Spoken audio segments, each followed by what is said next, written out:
영마, 김동여의 1948년 작품입니다. 이 영마는 한 곳에 붙어있지 못하고 떠돌아다니는 사람에게 우리 영마살이 끼었다고 이렇게 이야기하는데, 그 영마살의 영마입니다. 영마, 화개장터의 냇물은 길과 함께 흘러서 세 갈래로 나 있었다.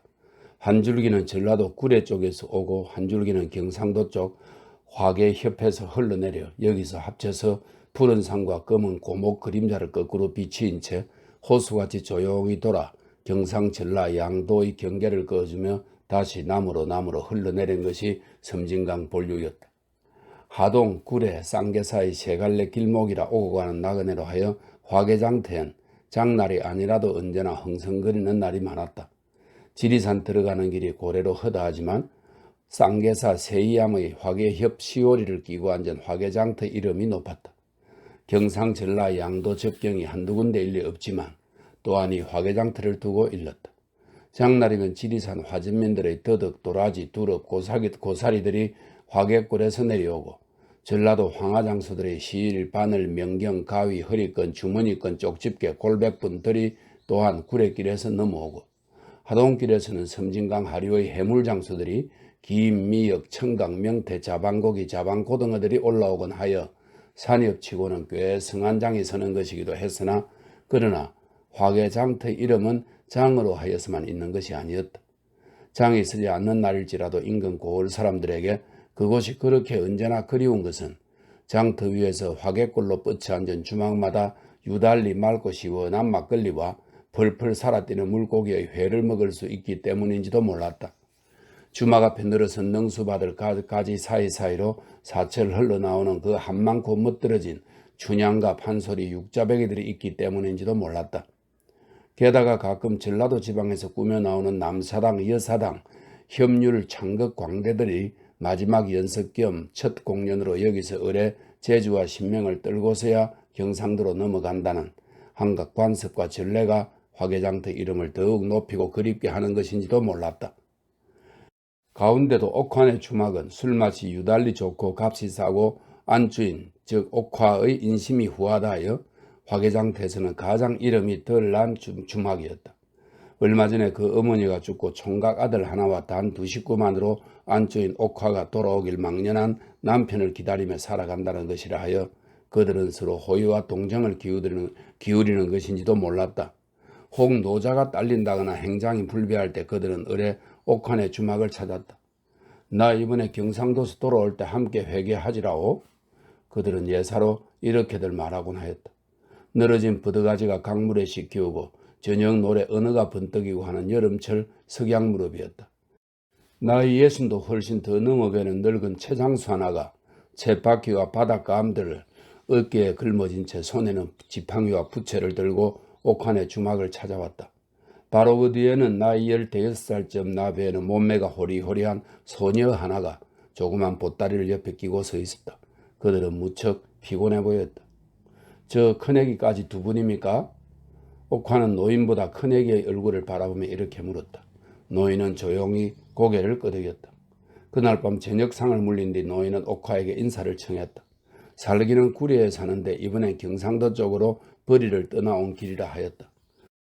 본시 여수가 고향인데 젊어서 친구를 따라 한때 구례에 와서도 살다가 그 뒤 목포로 강주로 전전하였고 그중 진도로 건너가 거기서 18해 사는 동안 그만 머리털까지 세워져서는 그래 몇 해 전부터 도로 구례로 돌아와 사는 것이라 하였다. 그렇지만 저런 큰애기를 데리고 어떻게 다니냐고 옥화가 묻는 말에 그렇잖아도 이번에는 죽을 때까지 아무데도 떠나지 않으려고 했던 것인데 떠나지 않고는 두 식구가 가만히 굶을 판이라 할 수 없었던 것이라 하였다. 그럼 저 큰애기는 할아버지 딸입니까? 옥화는 남포불 그림자가 반쯤 비낀 바람벽 구석에 붙어 앉아 가끔 그 환한 두 눈으로 이쪽을 바라보곤 하는 소녀의 둥그스름한 어깨를 바라보며 이렇게 물었다. 노인은 또 고개를 끄덕였다. 그리 평생 객지로만 돌아다니고 나니 이제 고향삼아 돌아온 곳 구례래야 또한 객지라 그들 아비 딸이 어디다 힘을 입고 살아가야 할는지 아무데도 의탁할 곳이 없다고 그들의 외로운 신세를 한탄도 했다. 나도 젊었을 때에는 노는 것을 좋아했지라오. 동무들과 광대도 꾸며갖고 댕겨보았는디 젊어서 한번 바람 들어놓은 게 평생 못 가기 마련이란 게 그것이 24살 때 정촌인께 꼭 36대 전일 것이요. 바로 이 장터에서도 하룻밤 논 일이 있었지라오.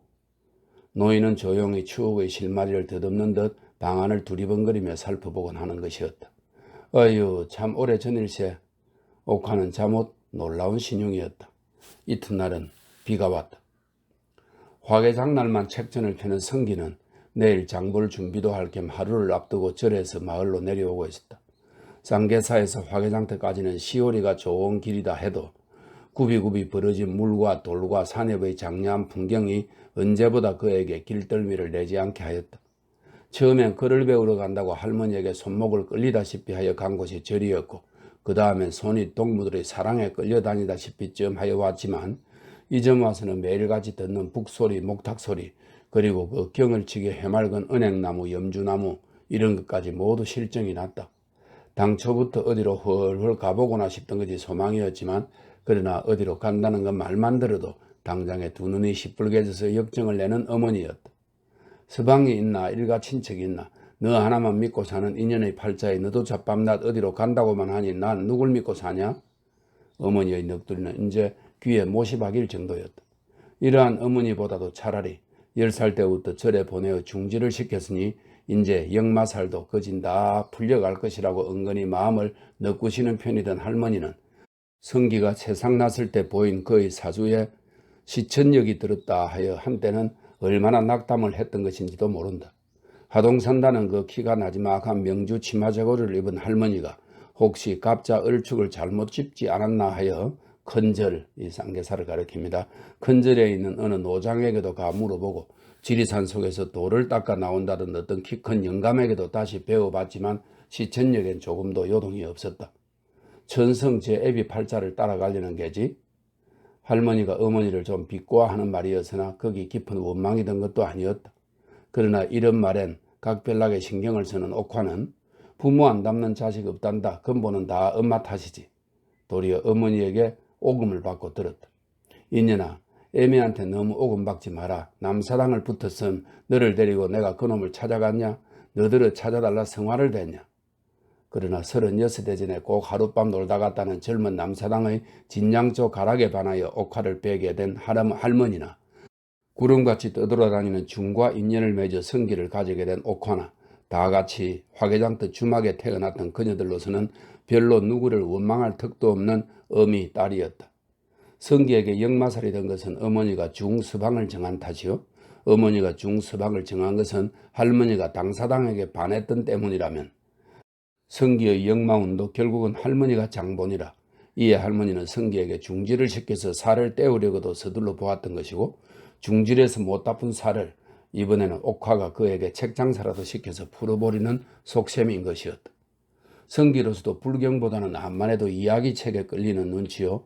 중질보다는 차라리 장사라도 해보고 싶다는 소청이기도 하여 그러나 옥화는 꼭 화개장만 보기로 다짐까지 받은 뒤 그에게 책전을 내어주기로 했던 것이었다.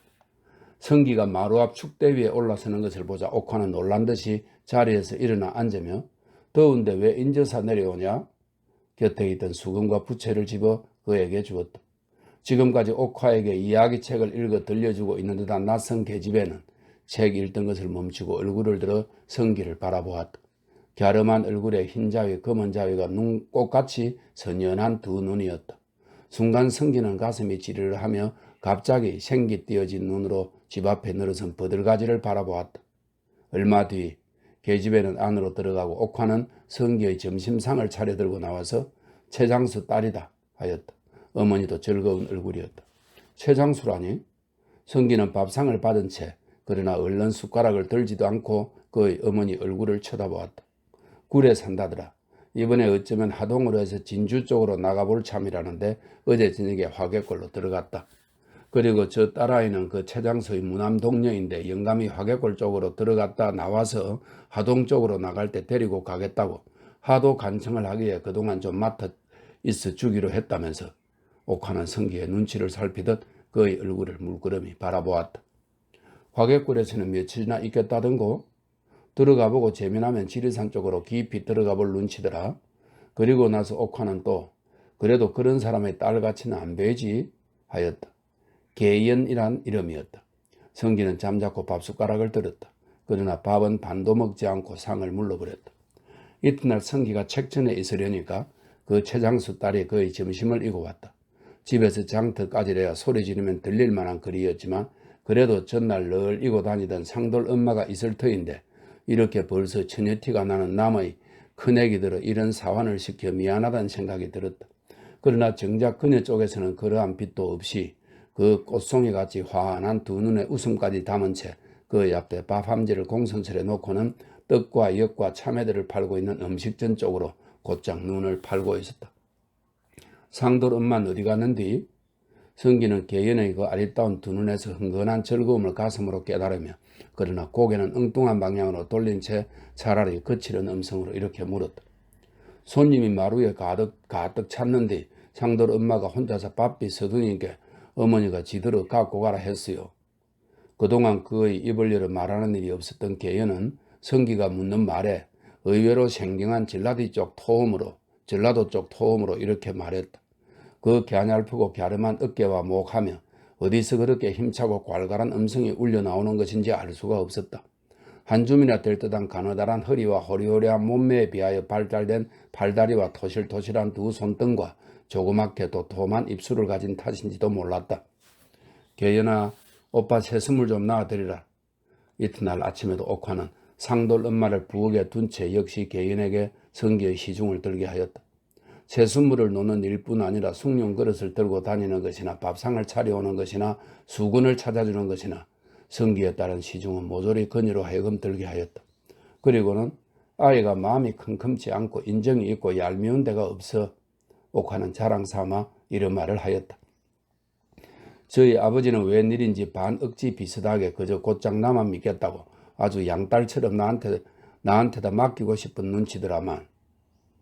옥화는 잠깐 말을 끊어서 성기의 낯빛을 살피고 나서 다시 그래 너한테도 말을 들어봐야겠고 해서 그저 대강들을만 하고 있었잖나. 언제 한번 데리고 가서 칠불 구경이나 시켜주어라 하는 것이 흡사 성기의 동의를 구하는 모양 같기도 하였다.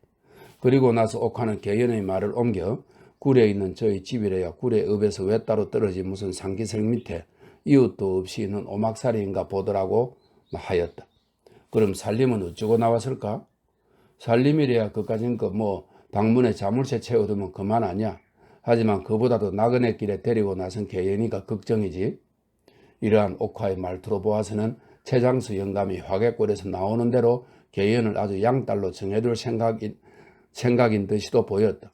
다만 성기가 끓일까 보아 이것만은 저하는 눈치 같았다.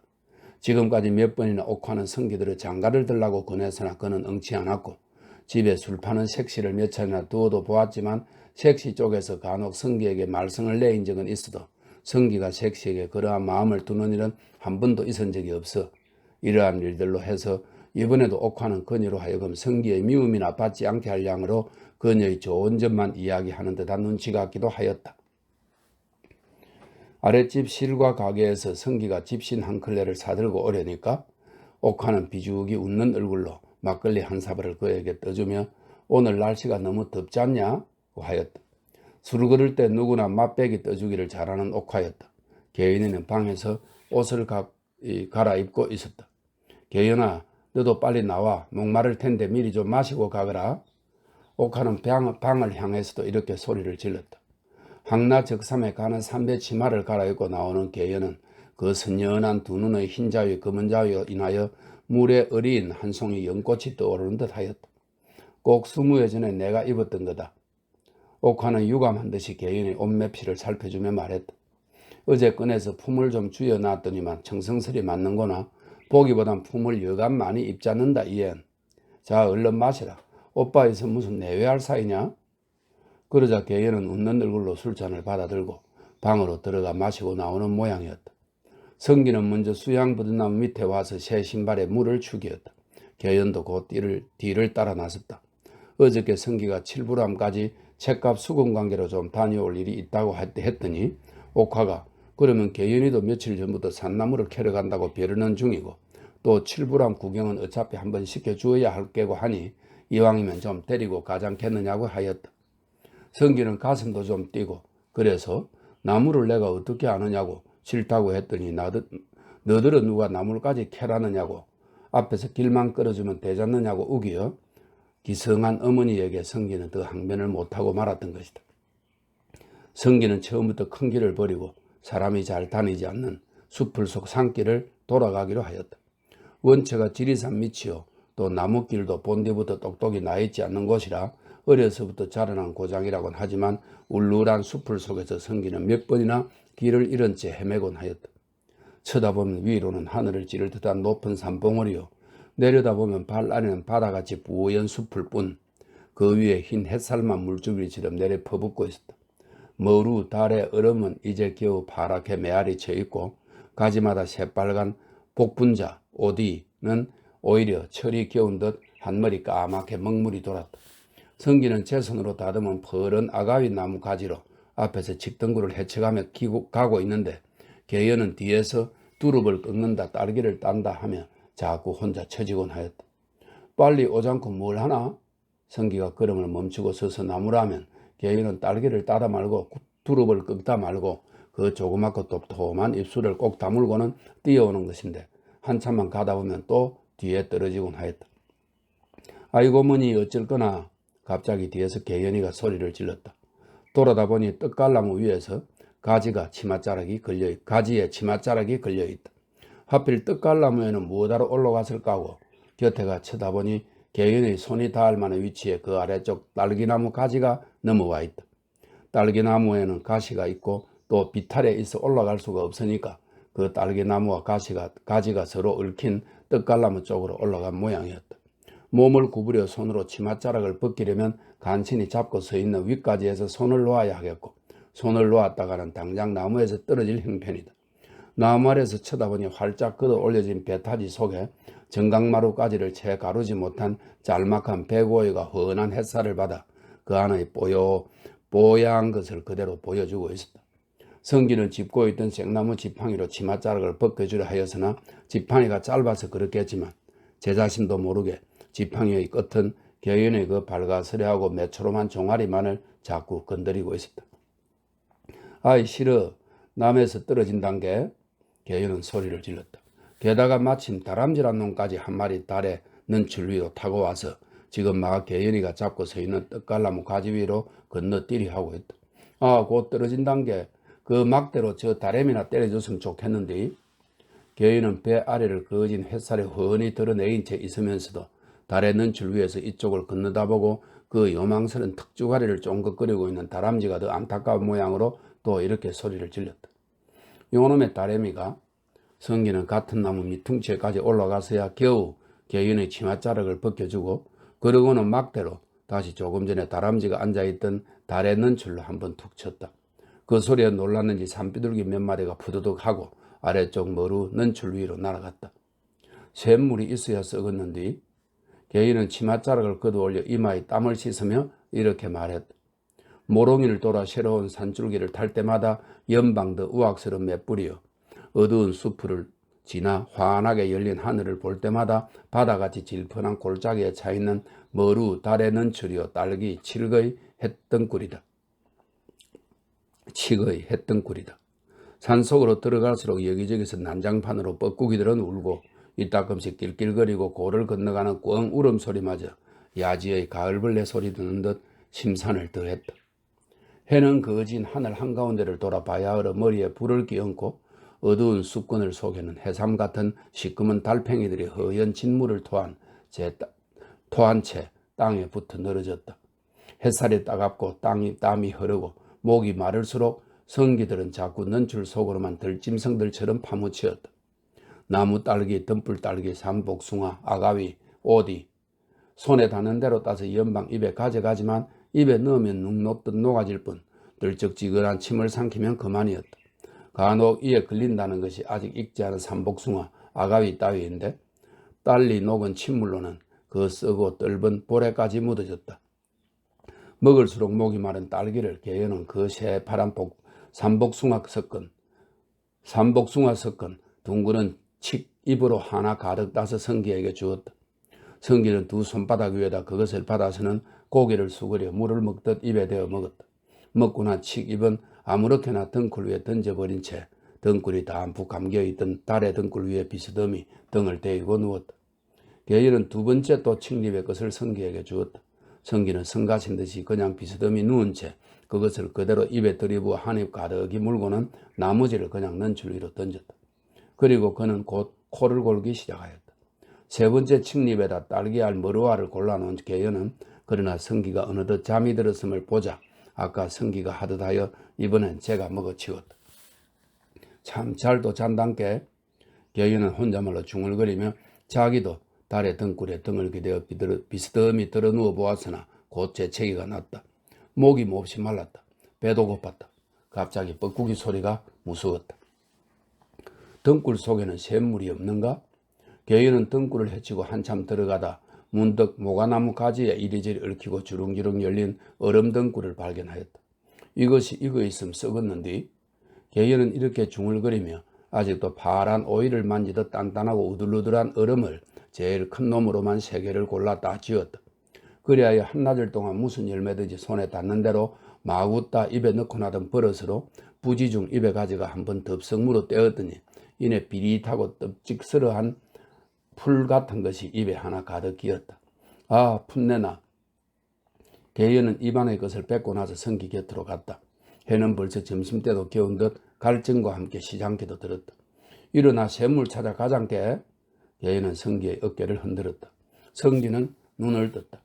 계연은 당황하여 쥐고 있던 새파란 얼음 2개를 성기의 코끝에 내어 밀었다. 성기는 몸을 일으켜 그녀의 둥그스름한 어깨와 목덜미를 끼어안았다. 그러고는 입술이 포개졌다. 그녀의 조그맣고 도톰한 입술에서는 한낮을 먹은 딸기, 오디, 산복숭아, 얼음들의 달짝지근한 풋내와 함께 황토 흙을 찢는 듯한 향긋하고 고소한 고기 냄새가 느껴졌다. 까악 하고 난데없는 까마귀 한 마리가 그들의 머리 위로 울며 날아갔다. 칠불은 아직 멀지라. 계연은 달의 등굴에 걸어두었던 점심을 벗겨들었다. 화개골로 들어간 최장수 영감은 보름이 넘도록 돌아오지 않았다. 떠날 때 한 말도 있고 하니 지리산 속으로 아주 들어간 모양이라고 옥화와 계연은 생각하고 있었다. 산중에서 아주 여름을 내쉬는갑네. 옥화는 가끔 이런 말도 하였다. 그리고 그들은 끈기 있게 이야기책을 들고 앉곤 하였다. 계연의 약간 구성진 전라도 지방 토음은 날이 갈수록 점점 더 맑고 처량한 노랫조를 띄워왔다. 그동안 옥화와 계연의 사이에 생긴 새로운 사실이 있다면 옥화가 계연의 왼쪽 귓바퀴 위에 있는 조그만 사마귀 한 개를 발견한 것쯤이었다. 어느 날 아침 그녀의 머리를 빗어 따주고 있던 옥화는 갑자기 정신을 잃은 사람처럼 참빗진 손을 부들부들 떨고 있었다. 어머니 왜 그래요? 계연이 놀람으로서나 옥화는 그녀의 두 눈만 멀거니 바라보고 있을 따름 말이 없었다. 어머니 왜 그러시오? 계연이 또 한 번 물었을 때 옥화는 겨우 정신이 돌아오는 듯 긴 한숨을 내쉬며 아무것도 아니다 하고 빗질을 시작하는 것이었다. 계연은 속으로 이상한 생각이 들어서나 아무것도 아니라는 옥화에게 다시 더 캐어물을 도리도 없었다.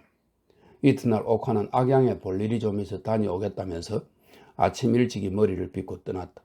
성기는 큰 방에서 낮잠을 자고 있었다. 소나기가 왔다.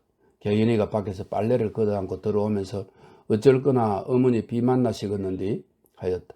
그녀의 치맛자락은 바깥의 신선한 비바람을 묻혀다 성기의 자는 낯을 스쳐주었다. 성기는 눈을 뜨는 걸로 손을 뻗쳐 그녀의 치맛자락을 거머잡았다. 그녀는 빨래를 안은 채 고개를 획 돌이켜 성기의 얼굴을 가만히 바라보았다. 그녀의 두 볼에 바야흐로 조그만 보조개가 페이래 할 때 밖에서 인기척이 났다.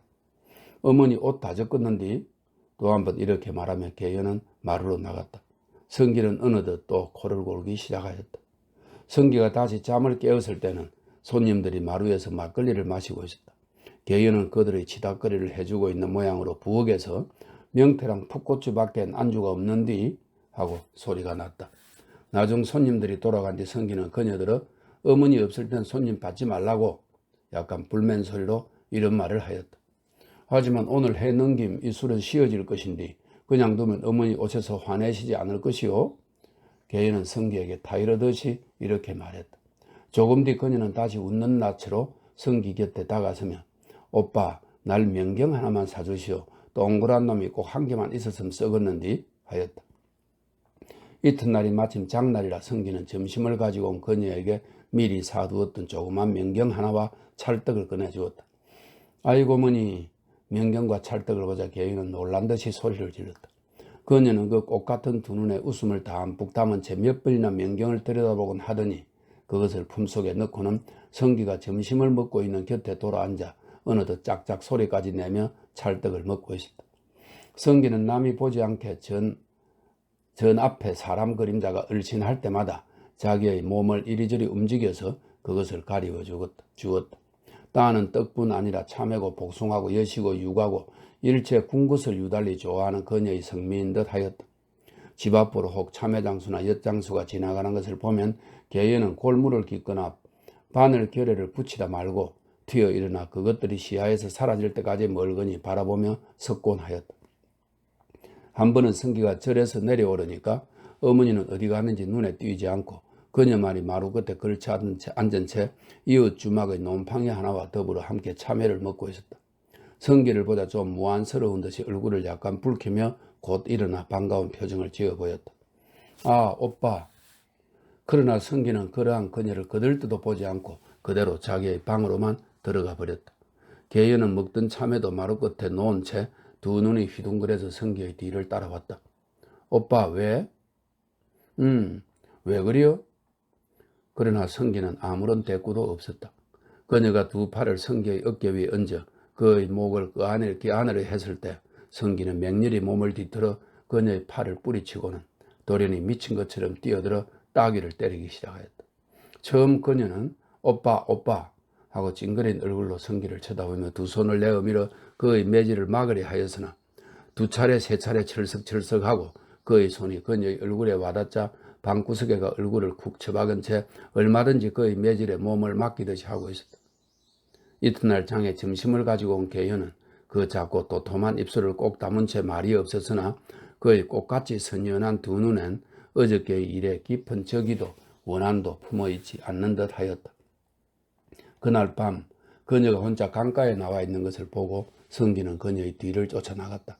하늘엔 별이 파랗게 빛나고 있었으나 나무 그늘은 강가를 칠야같이 뒤덮어 있었다. 오빠. 개연은 성기가 바로 그녀의 곁에까지 왔을 때 일어나 성기의 턱 앞으로 바싹 가가 들어서며 낮은 목소리로 이렇게 불렀다. 오빠, 요즘은 어쩌자고 만날 절에만 놓 있는 것이여? 그 몹시도 굴곡이 강렬한 전라도 지방 토음이 이렇게 속삭였다. 그점 성기는 장을 보러 오는 날 이후에는 절에서 일체 내려오지를 않았다. 옥화가 악양 명도에게 갔다 소나기에 젖어 돌아온 뒤부터는 어쩐지 그와 그녀의 사이를 전과 달리 경계하는 듯한 눈치라 본래 심장이 약하고 남의 미움받기를 유달리 싫어하는 그는 그러한 어머니에 대한 노염도 있고 하여 기어코 절에서 베겨내려 했던 것이다. 이날 밤만 해도 개연의 물음에 성기가 뭐라고 대답도 채 하기 전에 개연아 하는 옥화의 목소리가 또 어느덧 들려오고 있었다. 성기는 콧잔등을 찌푸리며 말을 하려다 말고 입을 다물어 버렸다. 아, 어머니도 어쩌면 저다지 야속할까. 성기는 갑자기 목이 뿌듯해졌다. 반딧불이 지나갔다. 개연은 돌 위에 걸터 앉아 손으로 엿기 풀을 움차보며 혼자말같이 또 무라 속삭이는 것이었으나 냇물 소리에 가리어 잘 들리지 않았다. 이튿날 아침 일찍이 성기가 방 안으로 부엌으로 누구를 찾으려는 듯 기웃기웃하다가 좀 실망한 듯한 낯으로 그냥 절로 올라가고 말았을 때 그녀는 역시 이 엿기 풀 있는 냇물가에서 걸레를 빨고 있었던 것이다. 사흘 뒤에 성기가 다시 절에서 내려오니까 최장수 영감은 마루 위에서 막걸리를 마시고 있고 개연은 고개를 떨어버린 채 마루 끝에 걸터 앉아 있었다. 머리를 감아빗고 새옷이라야 전날의 그 항나 적삼을 빨아다린 것, 그 새옷을 갈아입고 조그만 보따리 하나를 곁에 두고 슬픔에 잠겨있는 개연은 성기를 보자 그 꽃같이 선연한 두 눈에 갑자기 기쁨을 띠며 허리를 일으켰다. 그러나 바로 그 다음 순간 그 노기를 띈 듯한 두툼한 입술은 분명히 그들 사이에 일어난 어떤 절박하고 불행한 사실을 전하고 있었다. 막걸리 사발을 들어 영감에게 권하고 있던 옥희는 성기를 보자 개연이가 시방 떠난단다 대부에 이렇게 말했다. 옥화의 말을 들으면 영감은 그날 성기가 절로 올라가던 날 저녁 때에 돌아왔었더라는 것이었다. 그 이튿날이니까 즉 어저께 영감은 그녀를 데리고 떠나려고 하는 것을 하루 더 쉬어가라고 만류를 해서 그래 오늘 아침에 일찍이 떠난다고 이렇게 막 행장을 차려서 나서는 길이라 하였다. 그러나 이것은 실상 모두 나중 다시 들어서 알게 된 것이고 처음은 그저 쇠뭉치로 도련이 머리를 얻어맞은 것 같이 골치가 띵하며 전신의 피가 어느 한 곳으로 쫙 모이는 듯한 양쪽 귀가 머리 위로 쫑긋이 당기에 올라가는 듯한 혀가 목구멍 속으로 말려 들어가는 듯한 눈 언저리에 퍼런 불이 번쩍번쩍 일어난 듯한 어지러움과 노여움과 조마로움이 한데 뭉치어 발끝에서 머리끝까지의 어느 전신을 어디로 휩쓸어 가는 듯만 하였다. 그는 지금껏 이렇게까지 그녀에게 마음이 가있어 떨어질 수 없게 되었으리라고는 너무도 뜻밖이었다.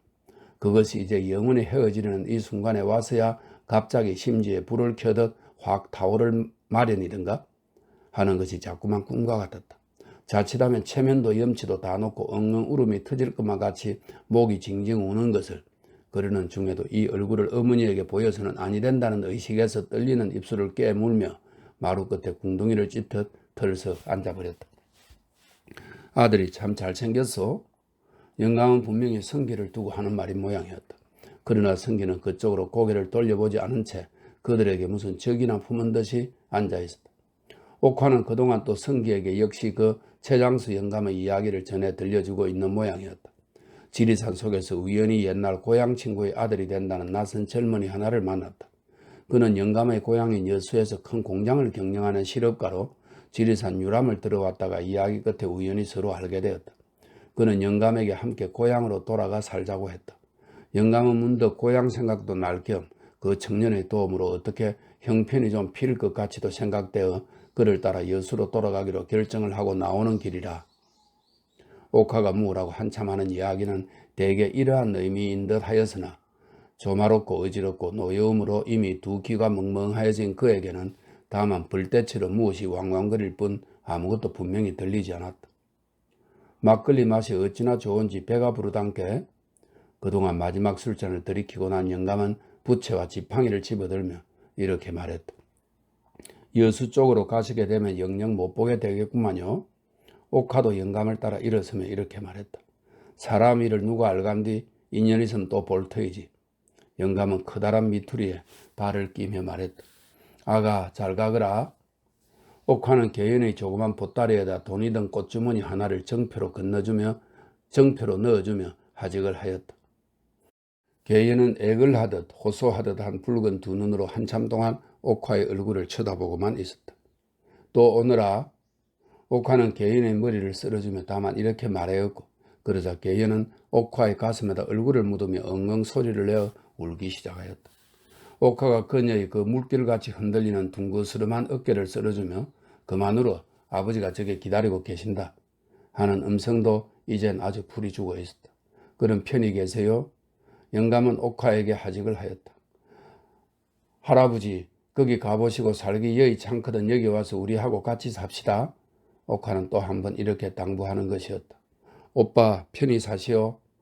개연은 이미 시뻘겋게 된 두 눈으로 성기의 마지막 시선을 찾으며 하직 인사를 했다. 성기는 개연의 이 말에 꿈을 깬 듯 마루에서 벌떡 일어나 개연의 앞으로 당황히 몇 걸음 어떡어떡 걸어오다가 돌연히 다시 정신이 나는 듯 그 자리에 화석처럼 발이 굳어버린 채 한참 동안 장성같이 개연의 얼굴만 멍하게 바라보고 있었다. 오빠 편히 사시오. 이렇게 두 번째 하직을 하는 순간까지도 개연의 그 시뻘건 두 눈은 역시 성기의 얼굴에서 그 어떤 기적과도 같은 구원만을 기다리는 것이었고 그러나 성기는 그 자리에 그냥 주저앉아 버릴 뻔하던 것을 겨우 버드나무 가지를 움켜잡을 수 있었을 뿐이었다. 개인의 시뻘겋게 상기된 얼굴은 옥화와 그녀의 아버지가 그녀들을 지켜보고 있다는 것도 잊은 듯이 성기의 얼굴만 뚫어지게 바라보고 있었으나 버드나무에 몸을 기대인 성기의 두 눈엔 다만 불꽃이 활활 타오를 뿐 새로운 아무런 명령도 기적도 나타나지 않았다. 오빠 편히 사시오 하고 그의 울음이 다 된 마지막 목소리를 남기고 돌아선 개연의 저만치 가고 있는 한낮적 삶을 고운 햇빛과 늘어선 버들가지와 산울림처럼 울려오는 뻐꾸기 울음 속에 성기는 우두커니 지켜보고 있을 뿐이었다. 성기가 다시 자리에서 일어나게 된 것은 이듬해 우수 경칩도 다 지나 청명무렵의 비가 질금거릴 즈음이었다. 주막 앞에 늘어선 버들가지는 낮에 실같이 푸르러지고 살구, 복숭아, 진달래들이 골목 사이로 상기슬거로 울긋불긋 피고 지고 하는 날이었다. 아들의 미염상을 차려들고 들어온 옥화는 성기가 미염 그릇을 비우는 것을 보자 이렇게 물었다. 아직도 너 강원도 쪽으로 가보고 싶냐? 성기는 조용히 고개를 돌렸다. 여기서 장가들어 나랑 같이 살겠냐? 성기는 역시 고개를 돌렸다. 그해 아직 봄이 오기 전 보는 사람마다 성기의 회춘을 거의 다 단념하고 하였을 때 옥화는 이왕 죽고 말 것이라면 어미의 마음속이나 알고 가라고 그래. 그 최장수 영감은 36해 전 남사당을 꾸며와 이 화개장터에 하룻밤을 놀고 갔다는 자기의 아버지임에 틀림이 없었다는 것과 개연은 그 왼쪽 깁하기 위해 사마귀를 보아 자기의 동생임이 분명하더라는 것을 동정하노라면서 자기의 왼쪽 깁하기 위해 같은 검정 사마귀까지를 그에게 보여주었다. 나도 처음부터 영감이 36해 전이라고 했을 때 가슴이 썸짓하긴 했다. 그렇지만 설마 했지. 그렇게 남의 간을 뒤집어 놓을 줄이야 알았나? 하도 아슬해서 이튿날 악양으로 가 명도까지 불러봤더니 요것도 남의 속을 빤히 들여다가 보는 듯이 제줄되는구나. 차라리 망신을 했지. 옥화는 잠깐 말을 그쳤다. 성기는 두 눈에 불을 켠 듯한 형형한 광채를 띠고 그 어머니의 얼굴을 쳐다보고 있었다. 차라리 몰랐으면 또 모르지만 한번 알고 나서야 인륜이 있는데 어쩌겠냐. 그리고 부디 애미 야속타 생각 말라고 옥화는 아들의 뼈만 남은 손을 눈물로 씻었다. 옥화의 마지막 하직같이 하는 통정 이야기에 의외로 성기는 도로 힘을 얻은 모양이었다. 그 불타는 듯한 형형한 두 눈으로 천장을 한참 바라보고 있던 성기는 무슨 새로운 결심이나 하듯 입술을 지그시 깨물고 있었다. 아버지를 찾아 강원도 쪽으로 가볼 생각도 없다. 집에서 장가들어 살림을 할 생각도 없다. 하는 아들에게 그러나 옥화는 이제 전과 같이 고지식과 미련을 두는 것도 아니었다. 그럼 어쩔라냐? 너 좋을 대로 해라. 성기는 아무런 말도 없이 도로 자리에 들어 누워버렸다. 그러고 나서 한 달포나 넘어 지난 뒤였다. 성기가 좋아하는 여러 가지 산나물이 화개골에서 연달아 자꾸 내려오는 이런 여름의 어느 장날 아침이었다. 두릅 회에 막걸리 한 사발을 쭉 들이키고 난 성기는 옥화들어 어머니 나 옆판 하나만 맞춰주 하였다. 옥화는 갑자기 무엇으로 머리를 얻어맞은 듯이 성기의 얼굴을 멍하니 바라보고 있었다. 그런지도 다시 한 보름이 지나 뻐꾸기는 또다시 산울림처럼 간드러지게 울고 늘어진 나뭇가지엔 햇빛이 젖어 흐르는 아침이었다. 새벽녘에 잠깐 가는 비가 지나가고 날은 다시 유달리 맑게 개인 화개장터 삼거 길 위에서 성기는 그 어머니와 하직을 하고 있었다.